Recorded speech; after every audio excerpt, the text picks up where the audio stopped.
Clue today న్యూస్కు స్వాగతం. నల్లమల్లలో ప్రకృతి ఒడిలో వెలిసిన శ్రీ లొద్దిమల్లయ్య స్వామి దర్శనం.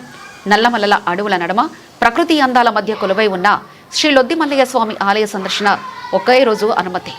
లొద్దిమల్లయ్య స్వామి వారి దర్శనానికి అటవీ శాఖ మంత్రి కొండా సురేఖ,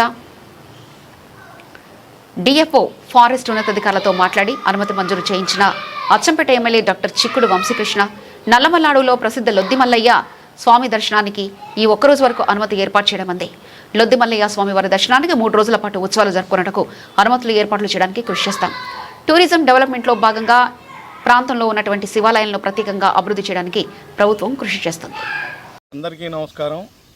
నిన్న గౌరవ మంత్రివర్యులు అటవీ శాఖ అదేవిధంగా ఎండోమెంట్ మంత్రి అయినటువంటి కొండ సురేఖ గారితో అట్లాగే పీసీసీఎఫ్ గారితో డిఎఫ్ఓ గారితో మాట్లాడి ఈ లొద్దిమల్లయ్య ఇది అత్యంత పుణ్యక్షేత్రం. మరి ఇది ఒక మాటలో చెప్పాలంటే ఈ నల్లమల్లలోనే స్వయంభుగా వెలిచినటువంటి శివుడు లింగమయ్య స్వామి. మరి ప్రతి సంవత్సరం మా దగ్గరనే అక్కడ చాలామంది భక్తులు వెళ్తూ ఉంటారు.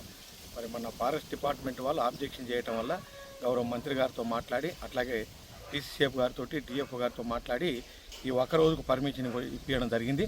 రాబోయే కాలంలో ఇలా కాకుండా ఆ క్షేత్రాన్ని డెవలప్మెంట్ చేసి 3 నుంచి 4 రోజులు అంటే ఒకరోజు ముందు ఒకరోజు తొలి ఏకాదశి తర్వాత ఇంకొక రోజు 3 రోజులకు పర్మిషన్ ఇచ్చే విధంగా చర్యలు ఉంటాయని కూడా మనవి చేస్తూ ఇది టూరిజం డెవలప్మెంట్ విషయంలో ఇది కూడా one of the tourist place. అట్లాగే లింగమయ్య స్వామి వెలిచినటువంటి ఈ పుణ్యక్షేత్రాన్ని అన్ని రకాలు కూడా అభివృద్ధి చేస్తామని తెలియజేస్తూ నేను గౌరవ మంత్రి గారు మరి దీనికి పర్మిషన్ ఇప్పించినందుకు గౌరవ మంత్రి గారికి కృతజ్ఞత తెలియజేస్తూ సెలవు తీసుకుంటున్నాను. Thank you.